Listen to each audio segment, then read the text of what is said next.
Madam గారు actually మన India ecosystems అనే ప్రాజెక్ట్లో భాగంగా డిఫరెంట్ మిల్లెట్స్ మీద వర్క్ చేస్తూ ఉన్నారు. అలాగే తను చాలా ఎన్జిఓస్తో టైప్ చేసి ఎస్పెషల్లీ కొన్ని ప్రాజెక్ట్స్ ఎట్లంటే మనకి ఉమెన్ శానిటేషన్ మీద చాలా తన సర్వీసెస్ ఇస్తున్నారు. సో ఈ యొక్క కార్యక్రమం మనము గర్ల్స్ స్కూల్లో కండక్ట్ చేస్తున్నాం కాబట్టి మేడం రావడం చాలా సంతోషకర విషయం. మేడం గారిని తమ యొక్క అమూల్యమైన సందేశం ఇవ్వాల్సిందిగా విజ్ఞప్తి చేస్తున్నాను.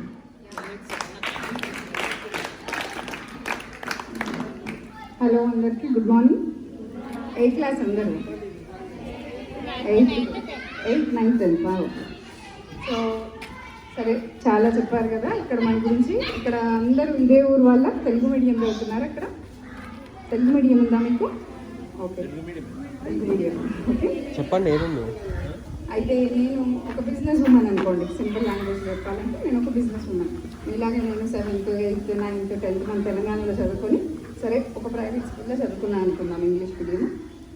నేను కూడా అని చెప్తున్నా, ఒక చిన్న స్థాయి నుంచి 10th క్లాస్ నేను ఒక 100 రూపీస్ ఫీ ఎవరినో అడిగి కట్టినా. నా స్కూల్ ఫీ ఒక ప్రతిభ అవార్డు తెచ్చుకొని ఇలా కష్టపడి చదువుకొని ఒక స్టేజ్కి వచ్చినాక ఒక తెలంగాణలో సంస్థ పెట్టాలి, ఒక ఫ్యాక్టరీ పెట్టాలి. మా ఊరు ఇక్కడ మేడం వాళ్ళు కూడా కూర్చున్నారు, ఇద్దం మాధవి గారు అని ఒక ఇండస్ట్రీ పెట్టారు. ఇట్లా అందరూ మీలాగే మేము చదువుకొని ఇక్కడ వచ్చిన వాళ్ళని. ఇక్కడ ఎంతమందికి మేము గ్రేట్ అవ్వాలి అని చేతిద్దండి? మాది అంతే కదా. Oh so many hands, very good. ఒకటి మీ పేరు చెప్పండి. I make something. నేను నా ఊరికి నేను ఒక మంచి పని చేస్తాను, నా పేరు ఇది అని ఒకటి మీ పేర్లు వేసి చెప్పండి. ఒకరు ముందు మనం మాట్లాడాలమ్మా, అంతే కదా, అంతే కదా. అందరు అన్నం తిన్నారా? బ్రేక్ఫాస్ట్ తిన్నారా? ఏం తిన్నారు ఇవాళ? సరే, ముందు PDF సంస్థ వాళ్ళకి, తర్వాత పీస్ ఫౌండేషన్ ఎన్నో ఇయర్స్గా చేస్తేనే కదా ఇవాళ ఒక స్కూల్, మీకు ఇవాళ ఒక LED టీవీ, ఎన్నో అవకాశాలు మీకు ఇవ్వడానికి ఎంతోమంది పనిచేస్తున్నారు. అలాంటి సంస్థలకి పీస్ ఫౌండేషన్, తర్వాత మేడం PDF రిప్రజెంట్ చేస్తున్నారు. లోకల్ MPTC, తను కూడా ఒక ఉమెన్ లీడర్ కదా. ఇక్కడ చూడ ఒక ఉమెన్ లీడర్ ఉన్నారు, నేను ఒక ఉమెన్ లీడర్, తను ఒక ఉమెన్ లీడర్. ఎంతమంది ఉమెన్ లీడర్స్ ఉన్నారు? మీలో ఎంతమంది ఉమెన్ లీడర్స్ ఉన్నారు? చేతులెత్తాలి ధైర్యంగా.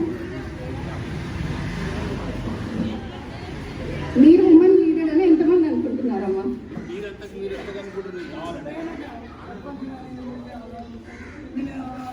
ఏం అవసరం లేదు, మీ పని మీరు సక్రమంగా చేస్తే మీరు లీడరే, అవునా? ఇంట్లో పని చక్కగా చేసి చక్కగా ఎవరు చదువుకుంటున్నారు? ఎంతమంది లీడర్స్ ఇక్కడ? Good girl. మీ పేరేంటమ్మా? మీ పేరేంటి? అనుష. అనుష రోజు బాగా చదువుకుంటుంది, టైంకి ఫుడ్ తింటుంది, టైంకి స్కూల్కి వస్తుంది, చదువుకుంటుంది. That is true leadership. అర్థమైందా? మీ పని మనకి ఏ డ్యూటీ మనం ఉంటుందో అది సరిగ్గా చేయడమే ట్రూ లీడర్షిప్. కూర్చో. సో ఇక్కడ అందరూ లీడర్సే. యు ఆర్ స్పెషల్, అవునా కదా? మా ఇంట్లో మా అమ్మ నాన్నకి మనం స్పెషలే కాదా? నా పేరు ఒకటి ఉంది, నేను ఒకటి చెప్పి, మీరు అందరూ స్పెషల్. లీడర్స్ అంటే ఎక్కడి నుంచో రారు, మీ నుంచే వస్తారు. ఇక్కడ కూర్చొని ఎవరైతే మీ బాధ్యత సక్రమంగా చేసుకుంటారో, 7th చదివితే 7th బాగా చదవాలి, 8th చేస్తే 8th ఎగ్జామ్ బాగా రాయాలి, 9th 10th అయితే ఎగ్జామ్స్ బాగా రాసుకుని ఈ క్లాస్ నుంచి నెక్స్ట్ స్టెప్కి వెళ్ళాలి. ఇదే ట్రూ లీడర్షిప్. ఇక్కడ ఉన్న ప్రతి గర్ల్, ప్రతి అమ్మాయి ముందు మనకు మనం చేసుకుంటే దేశానికి చేసినట్టే, ఒక లీడర్షిప్ ఇచ్చినట్టే.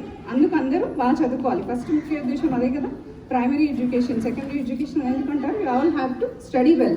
మీకోసం ఇప్పుడు ఎంతోమంది వచ్చి యాక్సెస్, ఈ మాత్రం చదువుకోలేని వాళ్ళు ఎంతమంది ఉన్నారు దేశంలో తెలుసా?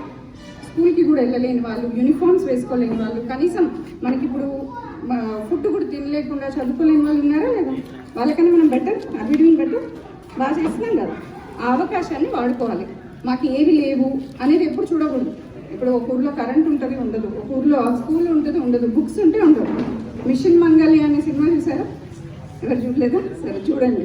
సరే, ఏదైనా రిసోర్స్ లేని వాళ్ళే ఎక్కువ చేస్తారు దేశంలో. ఇప్పుడు ఏమంటారు, హై పొజిషన్స్ వచ్చిన IAS ఆఫీసర్స్, డాక్టర్స్, లీడర్స్ తక్కువ రిసోర్సెస్తో వచ్చిన వాళ్ళే. అంటే చాలా తక్కువ రిసోర్సెస్ అంటే ఏంటి? వనరులు, చిన్న చిన్న వనరులతో వచ్చిన వాళ్ళే. అందరూ అన్నీ ఉండి చేస్తారని ఎప్పుడు అనుకోకూడదు. మీకున్న దానిలో ద బెస్ట్ ఇవ్వాలి. ఒక స్కూల్ కిడ్స్గా మీకున్న ఏజ్ గ్రూప్కి ఇదే మెసేజ్ ఇవ్వగలుగుతాను నేను. మీకున్న దానిలో ఏది లేదు అనే దాని మీద ఎప్పుడు శ్రద్ధ పెట్టకూడదు. ఏది ఉంది అది మీద శ్రద్ధ పెట్టాలి. లైక్ ఇప్పుడు మీకు ఒక LED టీవీ వచ్చింది. ఓకే, టీవీలో ఏం చూస్తారు ఇంట్లో అందరూ? సినిమాలు చూస్తారా? సీరియల్స్ బాగా ఇస్తారా? సీరియల్స్ చూడకండి, ఓకే? సీరియల్స్ తగ్గించి మనకు ఉపయోగపడే కొన్ని కూడా చూడండి. సీరియల్స్ సినిమాస్ కూడా చూడండి. నాలుగు సొసైటీ మీద మినిమం ఉండాలి. కానీ మీకు ఉపయోగపడే అంశాలు కూడా ఒక 7th 8th 9th స్టాండర్డ్లో ఏం చేయాలి, మీరు ఏమనుకుంటున్నారో దానికి కావాల్సిన పనులు ఎక్కువ చూడాలి. ఫర్ ఎగ్జాంపుల్, ఆ అమ్మాయి ఉంది, దాన్ని నువ్వేమవుతావు అనుకుంటావు అమ్మా, బ్లూ మాస్క్, నువ్వేమవుతావు పెద్దగా, ఏమనుకున్నావు పోనీ ఇప్పుడు శివాని ఏమవ్వాలనుకుంటున్నావు? డాక్టర్. గుడ్. సో డాక్టర్ అవ్వాలనుకున్నావు అనుకో, ఇప్పుడు నీకు సైన్స్ మీద ఫోకస్ ఉండాలి, అవునా? అంటే కొంచెం కూర్చో, సైంటిఫిక్ షోస్ లేకపోతే సైన్స్ మీద ఇంకేమైనా ఎగ్జిబిషన్ జరుగుతున్నాయో చూడాలి కదా, అంతే కదా. అచానక్ వెళ్ళిపోయి మనం ఎగ్జామ్ ఇట్లా డాక్టర్ అయిపోం కదా, దానికి ఒక సబ్జెక్ట్ ఉంటుంది, ఎగ్జామ్ ఉంటుంది. అట్లా ఏదైనా యాక్టర్ అవ్వాలనుకుంటారు, సింగర్ అవ్వాలనుకుంటారు, డాన్స్, ఏదైనా పర్లేదు, దానికి సంబంధించిన అంశాలు చూడాలి. డాక్టర్ ఒకటే సబ్జెక్ట్ అని ఏం లేదు. మీ స్కిల్ డెవలప్మెంట్ స్కిల్ ఉంటుందా? ఇప్పుడు ఇక్కడ ఈ అమ్మాయి మాట్లాడింది, మరి ఆ అమ్మాయి మాట్లాడలేదు, రేపు పొద్దున ఆమెకి 90 మార్కులు రావచ్చు, ఈమెకి 60 మార్కులే రావచ్చు, కానీ ఈమె రేపు లీడర్ అవుతుంది, ఈమె ఆంట్రప్రెన్యూర్ అవుతుంది. అర్థమవుతుందా? మార్కులు ఒకటే మీకు కొలమానం అవ్వద్దు. ఇట్స్ లైక్ మార్క్స్ అనేది కాకుండా నేర్చుకోండి మాట్లాడడం, నలుగురిలో కలవడం. ఇప్పుడు ఇక్కడ పెట్టిన ప్రతి సంస్థలు ఒకప్పుడు సొసైటీకి ఏదో చేయాలి అని మేడం అంత దూరం నుంచి వచ్చి ఏదో చేయాలని ముందుకు వస్తేనే కదా చేయగలుగుతున్నారు. అలా మీరు మాట్లాడడం, ఎక్స్ప్రెస్ చేయడం నేర్చుకోండి. ఉన్న అవకాశాలు, ఇప్పుడు ఈ టీవీ ఉంది, ఆన్లైన్లో ఏ విధమైన కోర్సెస్ ఉన్నాయి, అవసరమైతే మీ టీచర్స్ని అడిగి తెలుసుకొని రిక్వెస్ట్ చేసి మీ అంతకనే చేసుకోవాలి. ఏ అవకాశాలు మన దగ్గరికి వాతవి రావు, వచ్చిన వాటిని బాగా వాడుకొని అడిగి నేర్చుకోండి. అడగండి, మీకు ఇక్కడ లేనప్పుడు అడిగి తీసుకోండి. ఇది నేను చెప్పగలుగుతాను. అందరూ ఎవ్రీవన్ నెవర్ నెగ్లెక్ట్ ఎడ్యుకేషన్. చదువుకోకుండా మీరు ఏం చేసినా అది యూజ్ అవ్వదు. మినిమం చదువు అనేది ఖచ్చితంగా ఉన్న కోవిడ్ టైంలో కూడా ఆన్లైన్ క్లాసులు కూడా ఇస్తున్నాం. అలాంటి అవకాశాలు వాడుకొని ఇయర్ వేస్ట్ చేసుకోకుండా బాగా చదువుకోండి. అట్ ది సేమ్ టైం ఏదో మేము అగ్రికల్చర్ నుంచి వచ్చాం కాబట్టి చెప్తున్నాను. ఇక్కడ ఎంతమంది, అందరు అమ్మా నాన్న రైతులు, అందరు అమ్మా నాన్నలు ఉన్నారు, వ్యవసాయ కుటుంబమే కదా. ఓకే, ఇంట్లో వెళ్ళి కూడా ఎంతమంది రాగి జావ తాగుతున్నారా ఎవరన్నా? సో ఇలాంటివి కూడా ఇంట్లో చెప్పండి. ఇవాళ మేము ఆ సబ్జెక్ట్ మీద వచ్చాం కాబట్టి చెప్తున్నాం. హెల్దీ ఫుడ్ తినాలి అంటే గుడ్డు ఏ విధంగా తింటే ఆహారము ఆరోగ్యానికి మంచిది అట్లా చెప్తారు కదా. ఇప్పుడు మిల్లెట్స్ కూడా చెప్తున్నారు అట్లా. అంటే మనము ఫుడ్, హెల్దీ ఫుడ్ తినాలి. ఇంట్లో ఫస్ట్ అందరూ హెల్దీగా తినండి. గ్రోయింగ్ గర్ల్స్ కదా, రేపు మీకు ఓపిక లేదనుకో ఎట్లా చేస్తావు, ఎట్లా గ్రేట్ థింగ్స్ చేస్తావు? ఫస్ట్ బాగా తినాలి. ఆ విషయంలో మీ ఇంట్లో కూడా మీరు చెప్పాలి.